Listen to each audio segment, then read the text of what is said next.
hinged our opinion on the efforts of organization.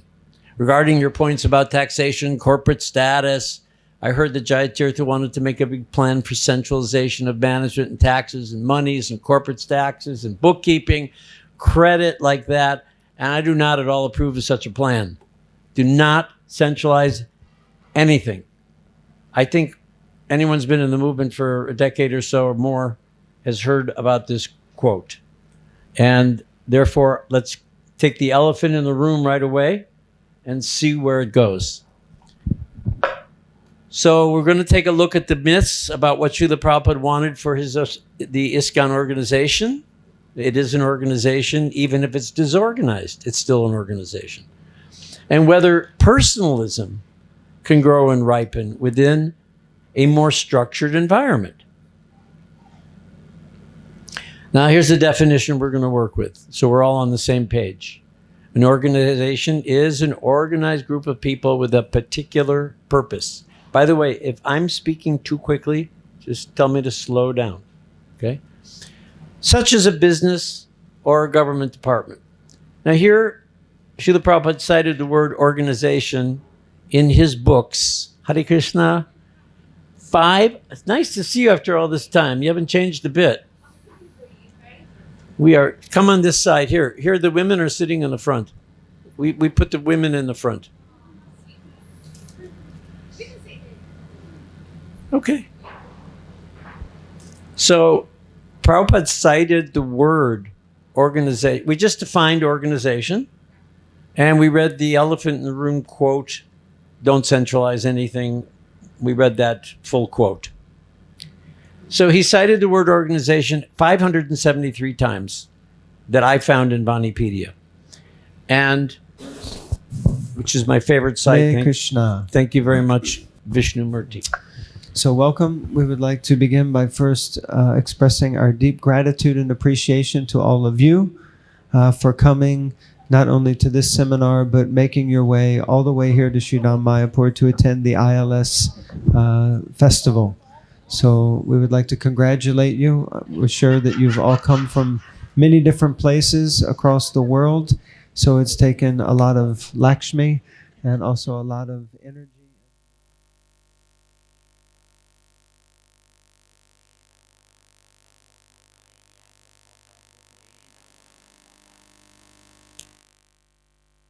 I've been serving at ISKCON London for 22 years now. 1998 I started coming. I stayed in the Brahmachari ashram for 10 years.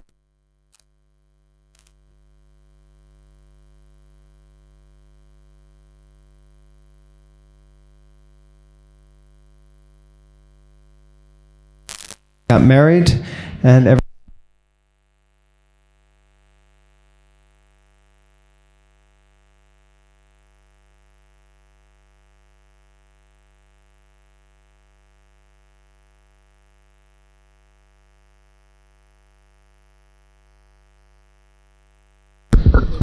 Hare Krishna.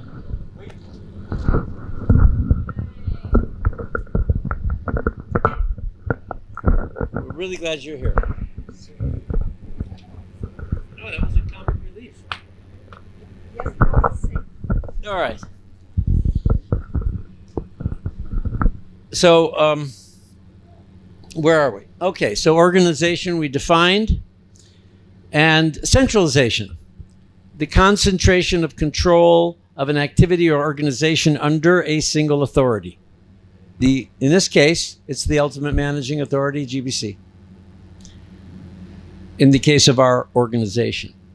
And, if that second definition brings it closer to home, the GBC is in fact it's the UMA, what we call of ISKCON, and he set it up that way. And it's a very similar way that his spiritual master, Srila Bhaktisiddhanta, set up the Gaudiya Math. So there's really no confusion there. So as I said, Prabhupada used this term 573 times of organization, centralization, 3 times. So it might do us well to examine those 3 times that Srila Prabhupada used that word centralization in the context. And it's important that we understand that context. Actually, there are many types of organizations. Some are centralized and some less so. We're going to look at that in a little bit. But the point is, we want to put to bed the idea that organization was not only desired by Srila Prabhupada, but it was emphasized by Srila Prabhupada. And we're going to just look at this quote. Don't think in this way of big corporations, big credit, centralization. They're all nonsense proposals. But we have to organize. It requires the talent of organization. That's the letter to Brahmananda. And in Tirupanuga, he says, I've formed the GBC for the purpose to keep the devotional standards at the highest level and at the same time manage a worldwide organization. Well, you don't manage without organization. In March 1972, without consulting Prabhupada, 8 of the 12 GBC members held a meeting in New York to centralize ISKCON's management. The plan was to centralize control in the hands of each zonal secretary by giving the GBC member complete control over the temple finances. All funds were to be collected and sent to a head office, which would then allot expenditures to each temple. It really sounds efficient. Some temples would need a kickstart. Other temples, were flush at that time, somewhat flush, nothing like today. So, the good intentions of those GBCs, you can understand they were presenting a plan to Srila Prabhupada. And what did Prabhupada say? He says in one letter, one will dominate and distribute benefits to the others and do nothing but beg from you, and you provide. He was not very happy with that. In fact, he said each temple must remain independent and self-sufficient. That was my plan from the very beginning, which brings us to the question, would Srila Prabhupada support some form of centralization in the sense of some concentration of organizational power in which temples still remained independent and self-sufficient? But for reasons of spreading the Krishna consciousness movement, Prabhupada says, we may sometimes centralize. Just like the books and the money for the BBT are managed by Karundar. And if that were left for each temple to manage, there would be great difficulty. In that case, centralized management is preferable. So now we have some authorization for at least centralization of 2 different divisions. And he showed that centralized management is preferable in other cases also, such as the Gurukula. He centralized the Gurukula by creating one Gurukula for the entire United States Yatra, which was in Dallas. It would have been impractical in the early 1970s for every temple to have established a Gurukula. Therefore, he centralized education and established that particular system. And he understood when to centralize the model, and he did. So now we're at the paradigm that centralization is sometimes appropriate, right? We've got organization is what we have to do, and centralization is somewhat appropriate. Our main business, Prabhupada said, is to train up men to be self-sufficient and competent in many ways to carry on the preaching work, not to make them in specialists or to minimize their responsibility. So to determine if a particular type of centralization is, do you want to come up closer? Because it's like, okay, if you don't want to. Would the devotees, the temples, or the communities involved in that centralization plan, would it minimize their responsibility? So this is a criterion that we can work with. And to Damodar Srila Prabhupada also wrote, I never wanted that any of my temples shall be dependent on the other temples. So in evaluating a particular form of centralization, we should ask, would that make one or more temple dependent upon the other temples? As far as possible, Prabhupada said in this letter to Tamal, the centers should act freely but conjointly. They must look forward to the common development. That should be the principle. So Common development might take many forms. It might take local form because you may have more than one temple. Let's say in Delhi, they have 11 temples. So there's some coordination amongst the temples. Otherwise, it would be chaos and anarchy, and people would be stealing each other's donors. And, you have to coordinate conjointly. And we will also have international campaigns and training programs. And with finance and education, we can also help temples in struggling companies. I remember that the UK Yatra tried at least to help financially with France. And it maybe wasn't successful, but they tried.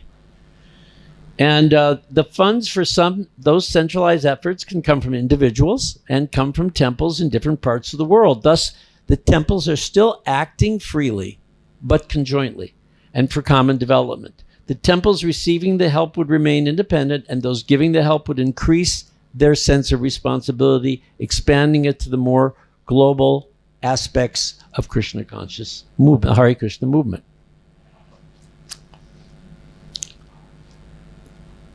Simply requires the talent of organization.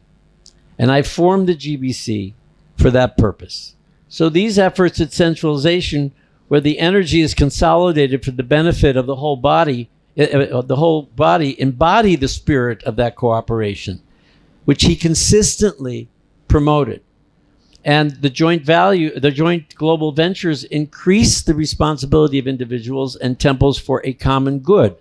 And thereby everyone gains from such centralized efforts, with the benefits cascading down throughout the society. There are many examples even within the BBT. They fund building, temple projects, building projects in temples. Without that recourse for money, more than likely many of them could not get loans, especially if your small temples trying to start up in Africa and other less developed places. Prabhupada has given us opportunity for that. Then the sky fell in.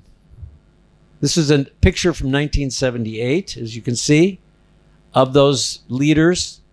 There's only one still standing, really, with any management duties in ISKCON. When he departed, he left us a GBC to do, as Srila Prabhupada said, fill in the skyscraper. And we were left to figure it out.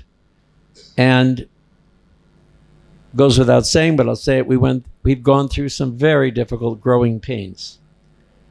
But despite all the disqualifications and mistakes, we stand together here bigger than ever. So does anyone really think we would have gotten this far without conjointly cooperating? That cooperation requires coordination, and that requires a certain degree of centralization. Otherwise, the left hand doesn't know what the right hand is doing, nor can they help each other. So common development takes many forms, local, national, international, and with finance and education, we help struggling temples. I've said that before, and as we act freely but conjointly, we stand strong like a bundle of sticks. In fact, systematic avoidance of global consciousness and international efforts at cooperation could eventually foster what we see happening in various parts of the world. We're sitting in one of those parts of the world, provincialism, and it strains the cohesion of this movement. We're facing a very difficult schism over the issue of Vaishnavi Diksha Gurus. And this is where we are going to be severely tested, whether or not we're going to learn how to keep everybody under the same umbrella. Now, the good thing is that those who worship me, Krishna says, with love and devotion, meditating on my transcendental form, for them I carry what they lack and I preserve what they have. So there's hope.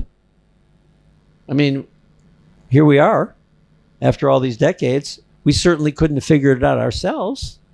So there's this, when you have that Shraddha, when you have that faith in Krishna and his advice in Bhagavad Gita, it gives us that intangible thing called hope.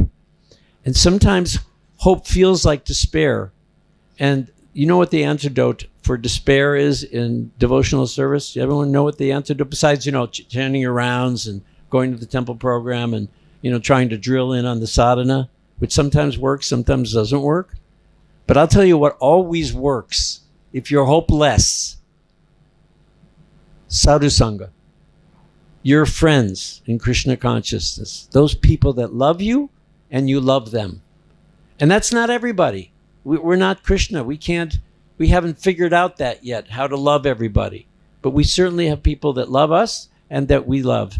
And that's our strength, and that provides our hope. So look what's happened. Read all of those, and there's many more, those efforts that have provided fruit in the past 10, 15, 20 years. You don't have to imagine how pleased Srila Prabhupada must be to see all those various college courses and seminars and sanghas, which are designed to teach the needed skills required to maintain and enlarge an international organization. And the ILS is the penultimate expression of that. It satisfies Prabhupada's desire. So that requires, the ILS requires a degree of centralization, just as the education ministry, the deity ministry, book publication, and so many other types of campaigns that we have, whether they're international or within the yatra, the national yatra, and sometimes just within the cities. Or they're part of the farm programs. They're going on. There's so many opportunities to actually be globally conscious. But one thing that never changes, and that is that this movement is for training men and women to be independently thoughtful and competent in all types of departments and knowledge and action, not for making, and here's the word, the N word of Krishna consciousness, bureaucracy. And I was thinking about this after making this presentation, that Prabhupada grew up in the British bureaucracy. For an Indian to do anything anywhere in India, you had to get so many papers signed and you had to go through so many hoops. And then when the British left, the legacy of that, kind of increased because everybody was invested in their positions, and therefore creating bureaucracy helps people to stay in their posts. So his experience, and it's a speculation on my part, but his experience was not that organization is bad, that he liked. Not that centralization is inherently bad, just where it gets in the way of independently, thoughtfully, creatively engaging in Krishna consciousness. But it's bureaucracy. That's really what we're looking at as the bugaboo of the bane of our existence. Now, some people have carried it a little too far. We maybe don't want to be that independently thoughtful, but what we are and looking for is some systematic management, because Prabhupada said, now we are a world organization. It means systematic management. So otherwise, how will it be done? So all the ideas, so many people criticize on the basis, well, it's centralization and it's over too much bureaucracy and it's this and it's that. I'm going to prove to you that it's not. Actually, I'm going to prove to you by your own tactile experience here at this ILS. So let's look at what does it mean by systematic management? Well, there's different types of organizations. Simple organizations where they're run by one leader. That's what we had when Srila Prabhupada was here, basically, with some modification where he gave he empowered some of his leaders to make decisions in various parts of the world. But it was basically buck stop with Srila Prabhupada. Then there's a divisional form with regional management, and there's a machine bureaucracy where you follow standardized rules, there's no exceptions. Professional bureaucracy, like a lot of doctors, they get together and they form a corporation and they each are responsible in their separate departments. They don't have to refer to each other, but they do have a common accountancy. They do have a common, intake and outtake program. So that's a professional bureaucracy. And there's a docracy where things are more accommodated according to time, place, circumstance. The rules are fluid. So these, when you study management science, this is what you usually start looking at. And when Prabhupada was physically present, we started with a simple structure. And then he built us that skyscraper and told us to fill it in. So, I said all this stuff. Okay. So a person has to drill deeply into Srila Prabhupada's instructions in order to really get a grasp. What is the spirit of the instruction? The only difficulty, Prabhupada said, to his godbrother Sridhar Maharaj, is that we are expanded a worldwide organization, and it requires very acute management to keep up the status quo. So Prabhupada was just concerned about keeping things, as at the level that they were. We're way beyond that. Light years beyond that. And this map is 10 years old, and the figures are probably doubled. These are the number of devotees in various places. In India and Russia, Ukraine at least, and probably UK also. But he was keenly aware of the immature, lack of mature management skills required to sustain the movement. And he was even reaching out for help from his godbrothers, but it wasn't forthcoming. The OrgDev, the Organizational Development Committee, has led the charge in creating management systems to serve the 7 purposes of ISKCON. That's what the OrgDev is chartered to do. Now, let's make sure we're all on the same page when it comes to bureaucracy, what it is. It's a system for managing an organization that's operated by a large number of officials, employed to follow rules carefully, complicated rules, processes, and written work that make it very hard to get something done. To me, the most important part of that, and you see it in the title, was hard to get something done. Srila Prabhupada saw value in certain things being centralized. What he never approved was bureaucracy that stifles individual initiatives. Is it suffocated? You have to ask yourself that question. And we have to say yes in many aspects of our ISKCON organization in the past, that we suffocated a lot of the creativity of various leaders or people who, and I'll tell you a great example of that happened in 1986 in Los Angeles. I was there, and Rameshwar left, and never to return until many years later. And he was a hands-on manager. I mean, you couldn't pound a nail without him looking over your shoulder and telling you how to do it. That's how meticulous he was and overbearing he was. So when he left, we had no temple leader. There was nobody trained to take his place. He didn't have a temple vice president. It was almost like, what are we going to do? So all those people, the treasurer, Mayapur Shasi, the guy who built the broth carts, Nrsimhananda Prabhu, who's just seen like, a guy who makes mridungas and works with his hands, and all the different devotees that were there were all of a sudden, they were thrust into positions of having to manage Sankirtan, book distribution, prasadam, flowers for the deities. Everything had to be managed. And the money had to keep flowing, which of course dried up in those days. You can imagine the challenge. Do you know that I believe truly that within each of us is a leader? Because every one of those devotees just met the challenge. I mean, it was incredible. And that place ran until, without any temple president, until Savas came some months later. And he walked into it. The restaurant was working. Everything was working. And really, he made some changes himself. But with it, what it showed me was that Prabhupada's principle about not stifling individual initiative really is the measure of whether or not the management is doing a good job or not. So certainly, if you appreciate all those booths that are outside, you walk between all these different people doing different things, the new temples, the preaching centers sprouting up, the bhasyas, the books, the YouTube social media initiatives, the movies, and so many other expressions coming from various jivas all over the world, you cannot really claim that an individual initiative is dead. It's actually blossoming everywhere. Now, this is a very interesting quote from Srila Prabhupada, and it might take a little bit to understand it. He says, you say they mistake. Who are they? You say you do mistake. Don't say they. That's this bureaucracy. You are all they. Anybody get what he's saying? Because what the key here is when you say, he says, who are they? And when he says you say, actually what he's meaning is you should say.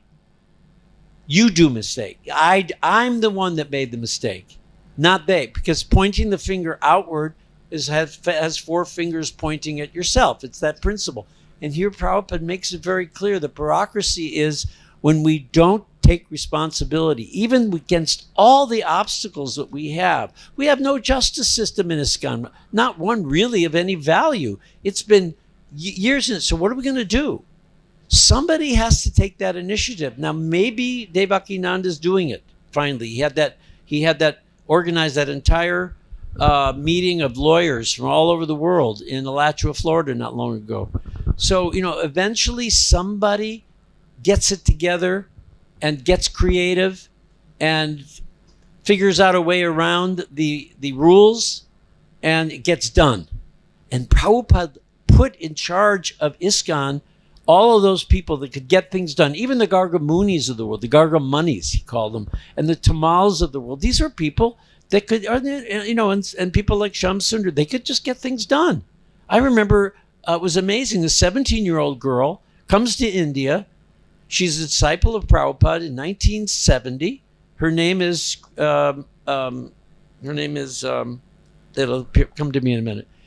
And she organizes a pandal in Jaipur for Prabhupada to come to. They had thousands of people. Kaushalya. And then she's sent to Kolkata, and she's playing mridanga up there on the stage and everything else. And, she didn't let the impossible or the inappropriate or this or that get in her way. She was just 17. She's innocent. She's just trying to serve her spiritual master. And Prabhupada put her in charge of doing things. So we are the bureaucracy. We are ourselves the persons who glue ourselves to the rules and the processes that make it hard to get things done. I should say harder to get things. It's hard to get anything done in devotional service because Maya is pushing back. There's an example. If you want to go out and get $1 or let's say 100 rupees, not so hard. You could have it in about a half an hour, just begging. But if you want $1 million to make a film like I do, it's been a whole year I've been pressing against those doorbells and knocking on those doors and so on. It's a lot of work. So the more ambitious you are, the more Maya strikes back, and we have to expect it. Okay, so as we've demonstrated, the idea of throwing the baby of centralization out with the bathwater of independence, complete independence, defies Srila Prabhupada's own instructions. There's a balance of different types of management structures to accommodate the variegated needs of an international society. And spending a lot of time like I do now at the GBC meetings as the Sabha chairman, I understand just how difficult a job it is to meet the challenges of achieving that balance. So there's always going to be criticisms. But the entire ILS assembly is a showcase that the shifting sands of an ever-evolving organization is operating well. And I can list the many ways that organization has been benefited by the structure set up by the GBC in conjunction. Remember that word? Conjunction. Conjoin with the org dev. But what's most awesome is the power vested in the GBC. That power that's been vested there. Now check this out. It's been delegated now to many positions with the effect of what? Decentralizing. As soon as you empower someone to make decisions in a new, like a global, global something manager? Who knows the term? Global duty officer. And you have deputies, you have global duty officers, you have regional secretaries, you have temple presidents, you have national councils, you have so many things.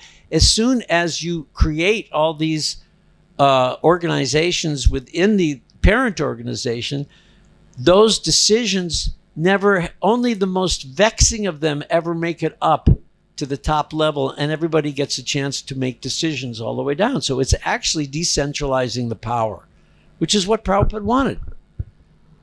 Fundraising for international projects such as the TOVP have been coordinated, a check and balance on the GBC in the form of a Sabha, a spiritual advisory's Bhagavad Assembly, which has the power to what? Suspend resolutions, just like the temple president's meetings used to have. 1976, Prabhupada, he was so disgusted with the resolutions that he formed the temple presidents to review everything, and if they didn't like it, they could suspend a resolution.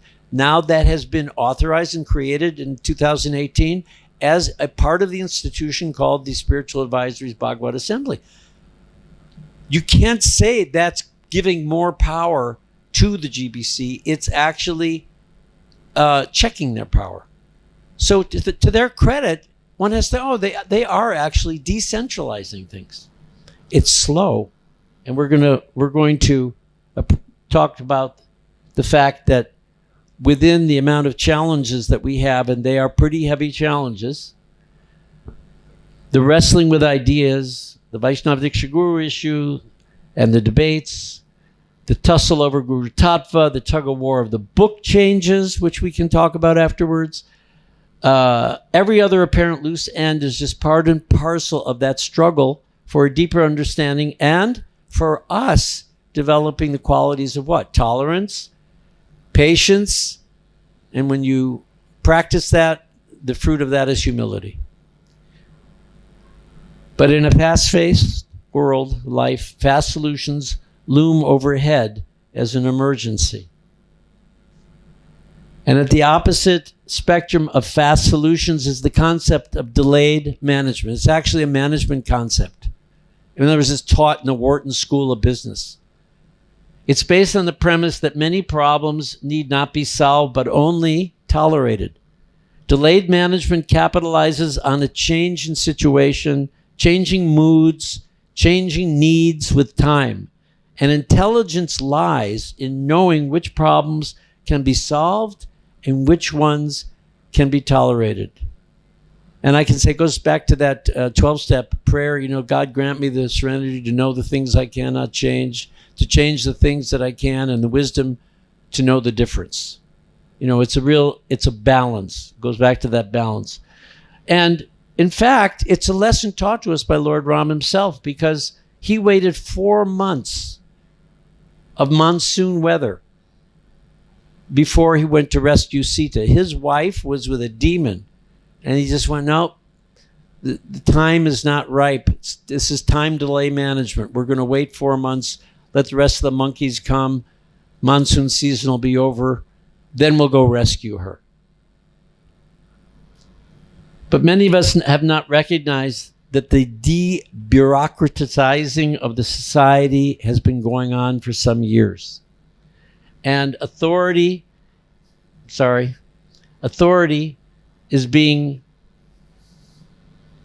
assigned to numerous levels all the way to the temples, which remain to this day independent, as Srila Prabhupada has envisioned.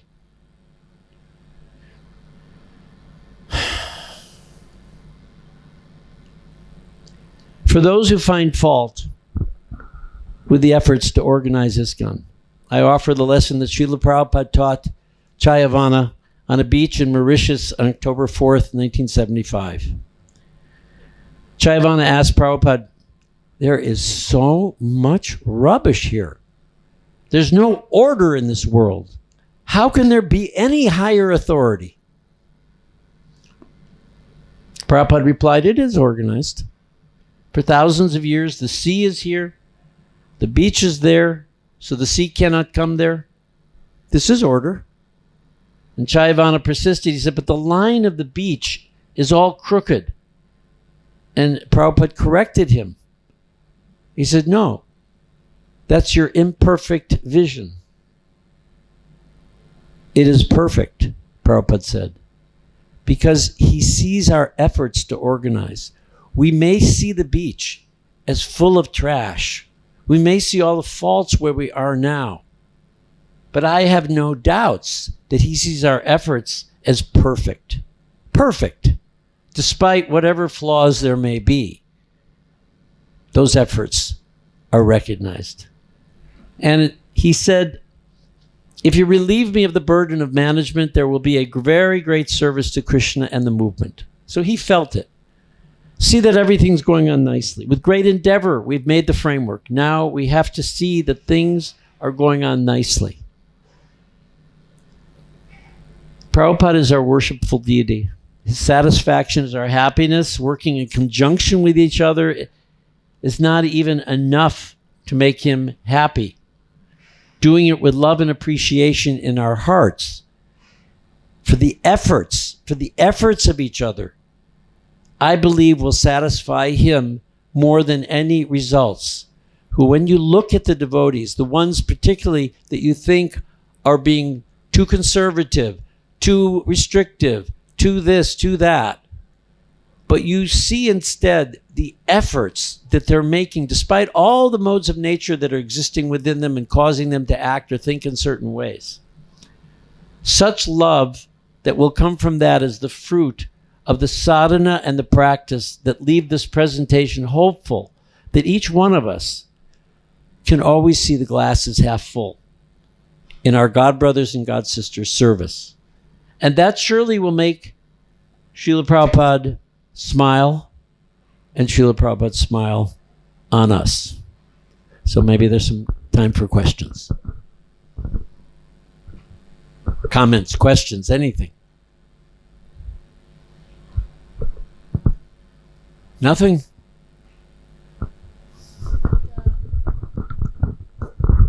It seems sometimes some leaders, they're really afraid, or due to their past also, from their childhood, they got too much fear of first avoiding, saying they did something wrong or they did a mistake.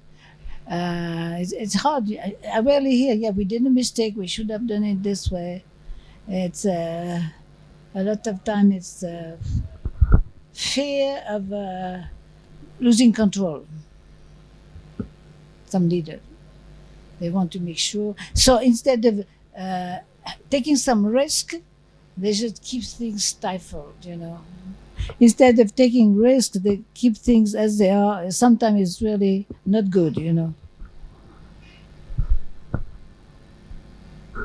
We could sit and find all kinds of complaints and faults about the way leaders are doing things. There's no doubt that they do things that are. We've made so many mistakes over the past few decades, but look where we are. How did we get here if those mistakes were not outweighed by sincerity that produced a society that's thriving in so many places around the world? Some places bet more than others. So, that's my point. It's the same thing when you criticize the idea of centralization. It's not seen in context. Once you see it in context, when you understand what he really means is bureaucracy, once you understand what bureaucracy is, you really mean that it's dampens your individual initiatives, and kind of puts blocks in some way your feeling that you can get anything done. That's the challenge we have to meet. Prabhupada said, without ambition, there's no life. So our ambitions, listen, I can't raise money for my movies through ISKCON. I can't touch one donor in one place. If I do, I'm ostracized. And I know that. So it forces me to look elsewhere. Forces me to say, well, Krishna, you're going to have to help me elsewhere. And so far I've been not very successful. But all of that can change in a moment, because this can happen in a moment or a million years. But I'm positive that Krishna is pleased with the effort. That I have no doubt. We're too much attached often to the fruits of our action. But it will come. Every devotee who's done anything worth doing knows it. Just look at the TOVP, what we've had to go through just to get it this far. And we're not, we're still facing huge challenges. So, we have a lot of bad management. People who are stuck in their past, leaders that can't get out of certain paradigms. But that's to be expected. That's what I'm saying. It's part of the game. I gave a lecture in Kolkata the other day. I said, gosh, everyone's so serious. I said, This is supposed to be joyfully performed, this thing called devotional service, Feel like I'm at a funeral. What's going on with you guys? What happened here? And they all started giggling, I said, for me, enlightenment means lighten up. Don't take it we take it in one hand very seriously, but not really. Because we know that if we're doing our sadhana, that everything we do is blessed. Because we're going to gain that intelligence from within, how to actually perform our service. Prabhupada guaranteed it, even if you don't know how to do anything. He left those deities in Melbourne. You remember? He left them there. Nobody knew how to take care of them. And he said, you're going to have to take care of yourself. And they're some of the most beautiful deities in the planet. They're beautifully taken care of. How did that happen? Not without struggle. And and the thing is about struggle is that what does he really like more than anything? Unfortunate for us, but ultimately fortunate, it's tapasya. He doesn't, we're sleeping on the witch of the lap of the witch called Maya, right? We're sleeping. So Krishna's going to do anything to wake us up. He's going to pinch us, poke us, pour water on us, make us cold, make us hot, make us happy, make us sad. Wake up. Jeev Jago, after all. Come on. You're in a dream. You're not even this body. And you believe you're this body. You're a Hum Brahmasmi. Get out of it. And he'll do anything. He'll give us cancer. He'll make us lose a loved one, 2 loved ones, 3 loved ones. I was there in the new Las Vegas temple opening 3 years ago. And I hadn't seen Charahasa in like so many years. He's the artist. Prabhupada taught him directly. And he was in a wheelchair. And he was frozen on one side of his body. Oh, it's like, I looked at him and said, Charahasa, I am so sorry to see you in this condition. And he looked up at me with all sincerity. And he said, don't feel sorry for me. This is the best thing Krishna ever did for me. Can you imagine the consciousness of that? The Krishna consciousness? I don't think I'll be close to that. But that's really where we're at. We are really so much under the influence of the 3 modes of material nature. Every once in a while, maybe in a kirtan or maybe in a moment, we get a little tiny taste. But whatever it takes. Yes, we're going to have to work around those individuals, maybe move from that yatra, maybe become independent, maybe lobby for another temple president or regional secretary, maybe complain to the some department, whatever we have to do. But that's what Prabhupada calls individual initiative, being independently thoughtful. And that's where bureaucracy dissolves, because you are the bureaucracy. You're the one that's thinking that's the roadblock for me. Where we're coming from Prabhupada's a position of impossible is a word in a fool's dictionary. Albeit, I'm ready to give up. Albeit, I feel every day, this is too hard. I'm just going to go back to Topanga and plant trees. This is just too difficult. And that's what we're facing. We're facing our own fear, our own false evidence appearing real. That's what we're facing. And it's not the bureaucracy. It's not the central. We're just using these words, which we don't even understand. We don't even know the context of them. We haven't studied all the quotes on them, most of us. Maybe some of you have. And then we live in the paradigm of, it's them and not, it's all us. It's all me. As Prabhupada said, it's one of the most profound statements that really clears up this whole thing. He says, you are fool number 1. Fool number 1. Why am I fool number 1? They're much more foolish than I am. I'm fool number 1. There's nothing going on out here except devotional service mixed with the 3 modes of material nature. Sattva gun mixed in with all the rest of the modes of nature. Everything is going along like a computer program. And I'm thinking it's real, like I'm sitting, like you do in a movie. You sit and think, oh guys, watch out. It's not real. It doesn't exist. It has no existence. There's no life there. The only life is in devotional service, and within the devotional service, the 3 modes are still operating. There's still devotees who are non-devotees dressed in the garb of devotees, as Prabhupada warns us. It's a minefield. We're in a minefield. And yet, we're going to become discouraged because we think that things are becoming decentralized when actually the opposite is happening because we don't examine it carefully enough. So, I hope that by giving a hint of it, you maybe look at your own, your own situations with the people you're in and say, wait a minute, maybe there's other ways of working around this. Maybe. It's like a court case. Maybe there's a way I can settle that instead of going to court and spending all that money on lawyers. Any other comments?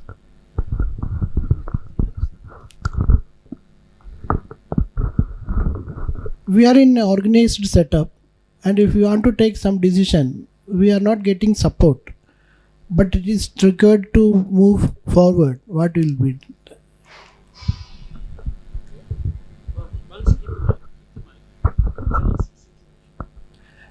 If you want to take some decision, in a country like Kuwait, we want to invite some devotee for preaching, but some people are not allowing, not giving a opposite.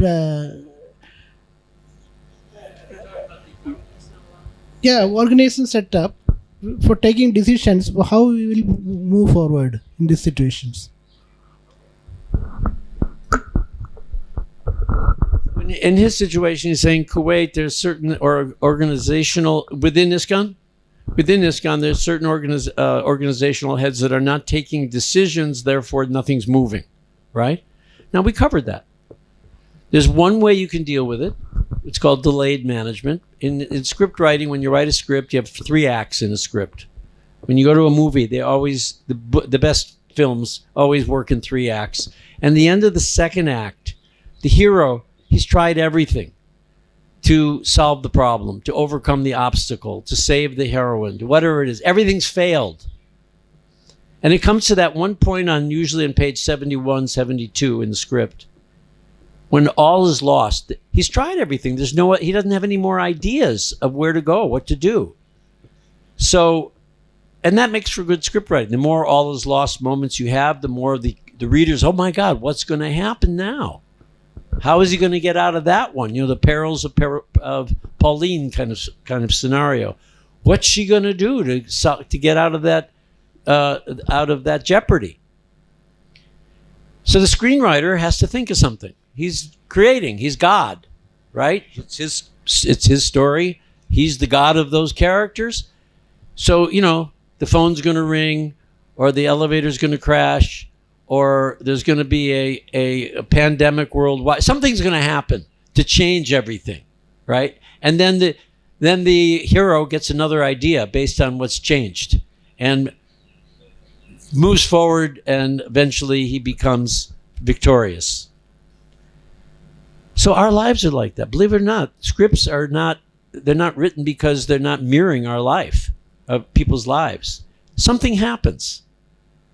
Let me give you a terrible example. Somebody gets into a situation, they can't do anything, everybody's blocking their way, they're going out of their mind, and then they get in a car accident and die. So what was the value in them becoming upset about it? Because by fate's by the turn of providence, they weren't going to be able to do anything about it anyway. All their plans, all their hopes got smashed anyway. So why should they be in anxiety? Why should you be in anxiety? I can't get it done. You don't even know if you're going to live another moment. You could have a stroke in that chair. In reality, that's reality. Padam, padam, yad, padam, every step there's danger. So the anxiety you might feel doesn't help you. The worry you might feel doesn't help you. But what does help you is thinking of creative solutions around what is my goal? What's your goal? So what is your goal?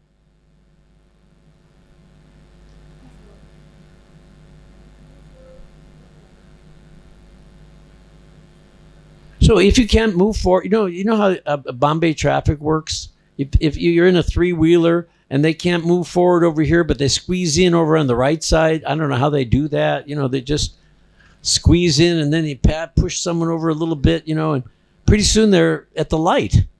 I don't know. It's like some mystical thing, that clear. So similarly, you have to think like that. all these, it's a maze. And you have to figure out, I went this way, there's no outlet. I go that way, there's no outlet. Oh, maybe this way, there's an outlet. And by trial and error and prayer, eventually Krishna opens a door. He wants to do this so bad, I'm going to open the door. But he wants to see how much you're willing to sacrifice in order to do that. Because he is the Lord of Yajna. He's the Lord of sacrifice. That's what he likes. He loves that Yajna and that tapas, which I'm not too good at. Fortunately, means chanting better rounds.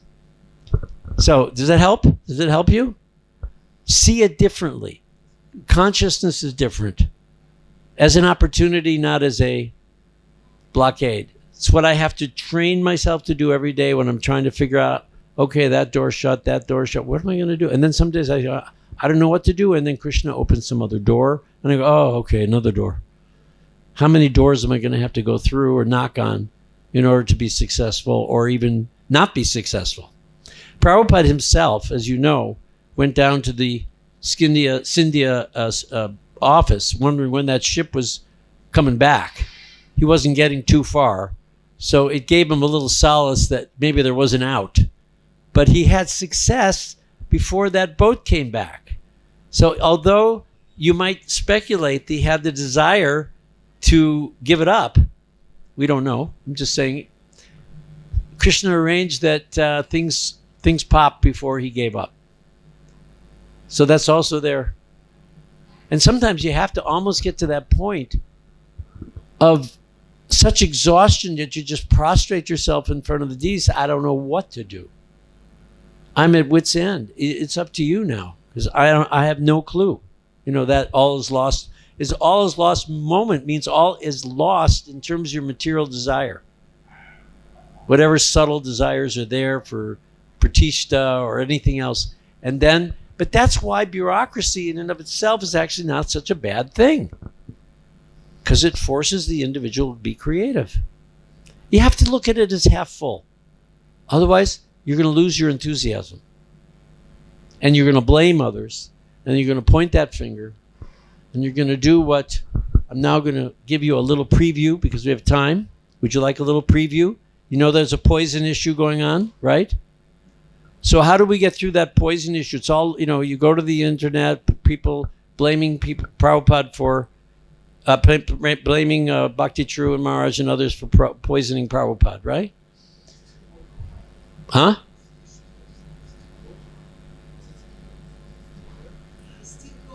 Yeah, it's very heavy on the web. So Mayapur Prabhu, who you don't know, was in Calcutta back in the 70s. He wrote a book, 500 pages, called Deception.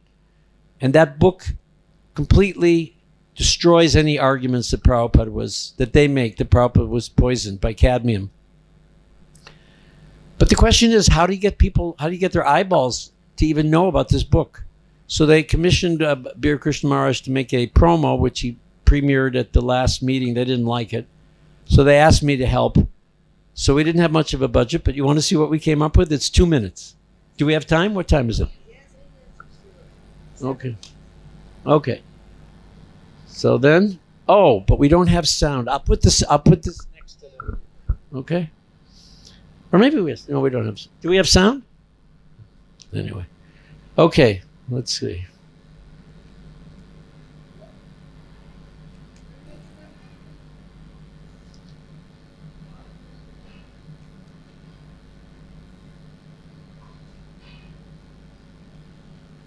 Okay.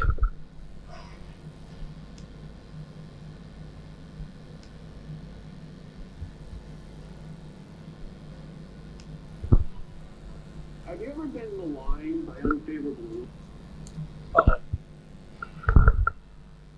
Just a second. We had a little.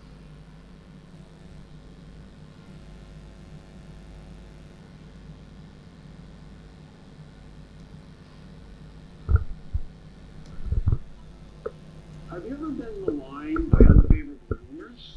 Has your good name ever been slandered? Has anyone ever believed? You can't hear this, can you? Why is it not coming out of my? It's not coming out of my computer. It's coming out of here. Huh? Pin is gone out. Back side. There. Behind. Right here.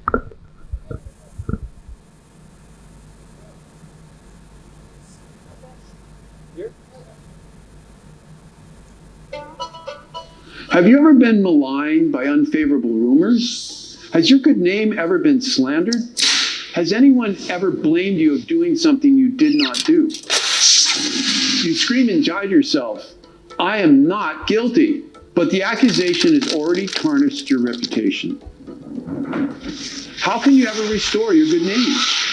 This kind of cruelty destroys the lives. Have you ever been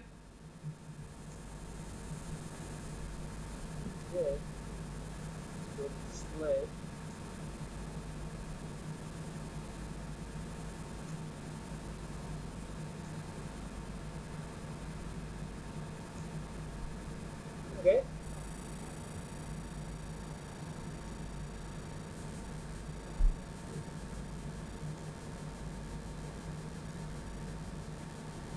We okay now? Have you ever been maligned by unfavorable rumors? Has your good name ever been slandered? Has anyone ever blamed you of doing something you did not do? You scream inside yourself, I am not guilty, but the accusation has already tarnished your reputation. How can you ever restore your good name? This kind of cruelty destroys the lives of innocent people. With the constant barrage of social media, more people are experiencing this type of injustice every day. Hare Krishna. My name is Mayeshwar Das. I am a disciple of His Divine Grace, A.C. Bhaktivedanta Swami Srila Prabhupada. My friends in ISKCON were accused of poisoning him. Srila Prabhupada would be the first and the only individual who was ever murdered by ingesting cadmium, a claim that the accusers make with absolute certainty. A well-financed campaign of fake news has cast a pall over their reputation. Well, now there's hope. My journey began by wanting to better understand these horrific allegations for myself. Nobody asked me and nobody paid me to write this book. It is a completely independent effort. The name of my book is Deception. It is formatted for easy reading. It is broken into 12 chapters, 4 layers deep, that drill into each subject. It has a detailed table of contents, a large index, and over 60 thought-provoking graphics. Detailed explanations from experts in the field of toxicology, psychology, science, and criminology are all included with active links. It exposes to numerous logic fallacies, misrepresentations, and outright lies.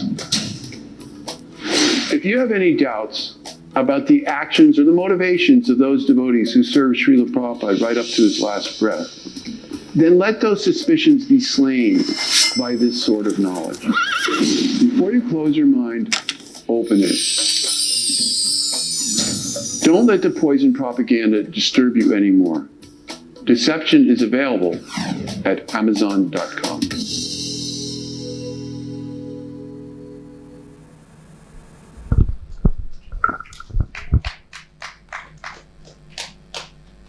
Thumbs up, thumbs down. Okay, Hare Krishna. So thank you all very much. Really appreciate your coming to this seminar. And again, I hope you leave here with something that is a positive, and we will continue to see the growth and expansion of everyone's individual creativity and efforts against a decreasing bureaucracy. Hare Krishna.